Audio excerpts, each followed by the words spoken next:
Good morning, and welcome to Beware of Spoilers. I am Adam. I feel like Shazam! Fury of the Gods is going to end up being like this year's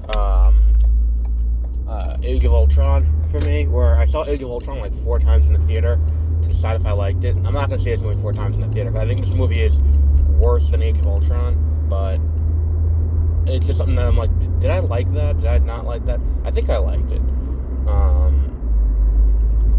But we're not here to talk about that. If you want to hear my thoughts on Shazam! Fury of the Gods, go over to the episode right before this, where we talk about that at length. Now, what we are here to talk about is The Bad Batch, the 13th episode, I think this is, out of 16, so I think we're almost done with this run. I think there's only 2 weeks left. I think the last 2 are one episode. Not one episode, but they're going to air them in one night. And this episode may seem like filler. And I would disagree. I think it's one of the oldest stories that humanity has. And let me explain by that. What I mean by that. I read part of the Epic of Gilgamesh in high school, not the whole thing. But it's like, in high school, they make you read selected sections from various old books. So, like, you know, you read the important parts of Dante, or not the important parts of Dante, but, like, the parts of, what's it called?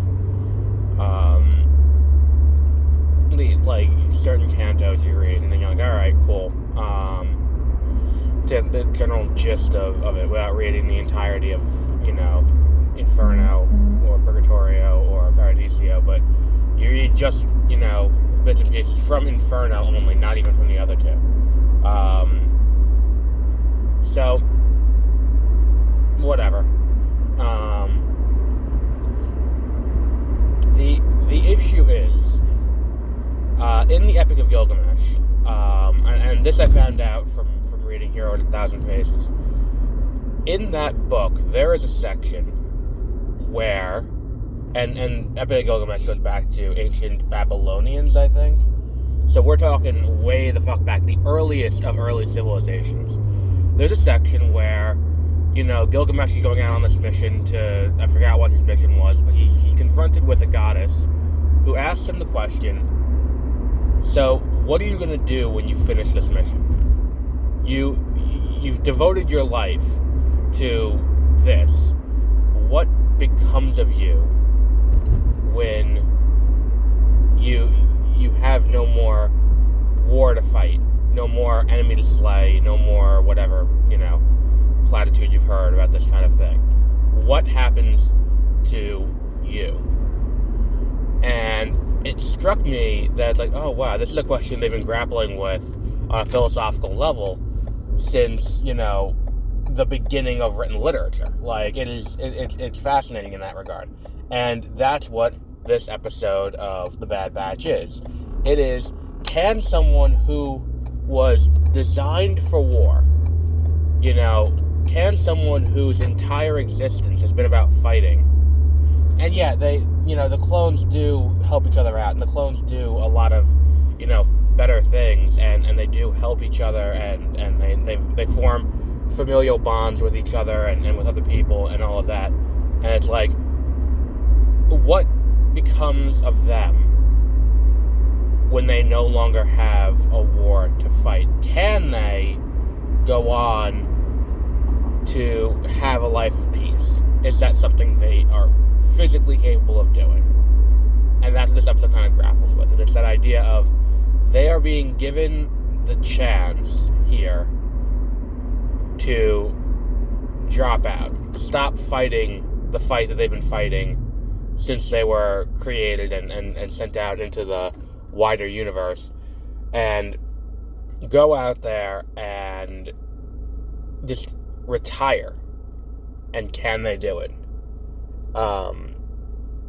And I think it's a really interesting question to grapple with for these characters, because it is a question of, can they stop doing what they were programmed to do? Because they already don't kill Jedi, because they were programmed to do that, and they don't do that anymore. because they got past that. But can they get past this? What's it called? Can they get past this? Not knowing what to do next. And what we're watching now is just a very depressing Veterans Affairs story. That is not unlike real life. I hate to say it. And that's another thing I like to talk about on this show. You've probably heard me talk about it before, probably here on 30-Minute Reviews. If there's a movie that's ripe to be remade, it's The Roaring Twenties with James Cagney and Humphrey Bogart. Because at the core of that story, you have a guy who comes back from war and is thrust into a situation where he needs to, become part of a criminal enterprise. And he does all of that because Veterans Affairs is not, there was this thing that went around after, during COVID where it's like they were calling all the retail workers heroes. And it's like, yeah, America likes heroes. America has a thing for heroes, but America likes their heroes dead. Because then you don't have to deal with your heroes then. You send your hero off, your hero dies, and you don't have to worry about how do we take care of the hero who did the heroic thing and move on from there. It also takes away the ability to pay them more, because when you call them a hero, it sounds more altruistic, not this is a minimum wage job that I need to make rent, and that's why I'm doing this. It's an interesting situation. But that kind of thing is at the core of a lot of the issues that we have now. We have a lot of charities that are doing things that the government really should be doing, because it should be and I'm getting off on a tangent here, but that is kind of what this show has become. It is a show about the failings of the government. In this case, it's a much more nefarious, instead of just indifference, which is what the real world is, unfortunately. Here it's more nefarious, or I think to an extent it is kind of callous indifference to the clones more than a nefarious fuck the clones, let's kill them all. Because they could have done that, and they didn't do that. It's just kind of like, not our problem, figure it out another way. And I do think that, again, I think I said this last week, I think that this show is building toward a clone rebellion. And I think that the most interesting thing that they could possibly do is have that moment where the clones do rise up, and the clones do come and try to unseat Palpatine, and try to unseat the Empire, because they are just getting, on every front, consistently fucked. So what we're seeing is, people are calling it filler, and I've called it filler at times, but looking at it now, and looking at what these stories are, this is the beginning of a rebellion, in a weird way. Not the rebellion that we're all familiar with, not the rebellion that we're seeing the beginning of on Andor, where we get the Battle of Lexington and Concord, but for the rebellion in the finale of Season 1. This is the beginning of the rebellion in the capacity that, this is a rebellion that will be quickly quelled, and that will be the tragic end of the clones. And I think that's, if the show doesn't do that this season, it does it next season. And that I think is exactly where this is going. And I think they're doing it pretty well, because this is the story of radicalization. This is the story of people, not this episode specifically, but this show in general, is a story of what happens, and I think this is what we saw in Andor too.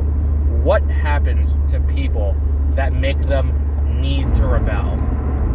What has to happen to a population that forces them to go out there and realize, I can't live like this anymore. I need to take drastic measures against the government to change things. And that's what the story is. And I think that they're doing a pretty good job of it. Now, it's starting to get more focused now, and I had these thoughts after watching this episode yesterday. And it is kind of this thing. It's like, now we have the clones being given the out, and them rejecting the out, which tells you that they're not, they're going to continue to help people wherever they can. Look, maybe this season ends with them unseating, what's her name? What's the character's name? Who is played by, what's her name from Cheers? Rhea Perlman. I forgot her character's name. But maybe that's where this goes. It's just getting out from under her thumb. but you look at this story and it's just it's headed toward a tragic end, and I think that if they do a 4-part finale, that's kind of just the same as it did in Clone Wars, where it's just this slow, sad story that culminates with a bunch of dead clones. I think that's the best way to probably handle it. I think that would be the it'd make for pretty interesting television, I think. Because, like, man, that final shot of the Clone Wars is just so good.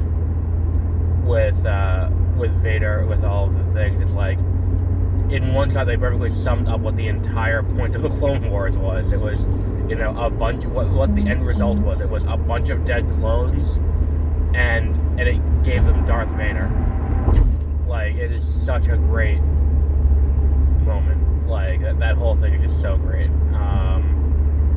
That whole 4-part episode is so great. I'm gonna go back and watch that now at some point. That's kind of where the show is headed, I think. I think we're headed to a point where that has to happen, because we are getting, like, indications that it's just the Empire is making the situation untenable, which is the kind of thing where it's like, that it's going to make the rise of the rebellion a little bit better, I think, because it's going to contextualize, and we've said it before, the best times that you have with, like, these shows is when they're recontextualizing stuff. So, how do they recontextualize Andor? Not that Andor needs it to be made better, because Andor already is really good, but how do they recontextualize Andor to add just a little bit more to the world? And I think the answer is, you have a slave revolt. Like, because that's functionally what we have here.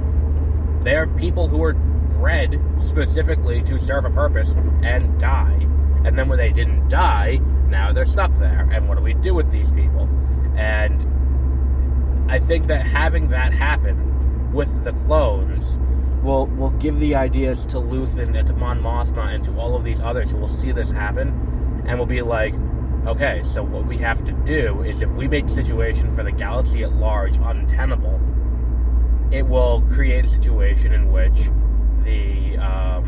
it'll create a situation in which it causes people to revolt.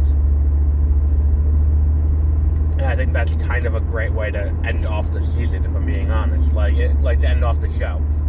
I think it would have been that makes this show a worthwhile endeavor in that regard, if it does that. If it's a story of the Empire slowly making the situation worse and worse for clones until they get to the point where the clones are forced to revolt, then I think they did a good job with this show. But yeah, I think that we will wrap up here for today. I think we have covered just about everything that I wanted to cover on this. What else is there to address? No episode of Exploring Hyperspace Lanes this week because Josie was very busy. We couldn't record. We'll be recording Sunday for next week.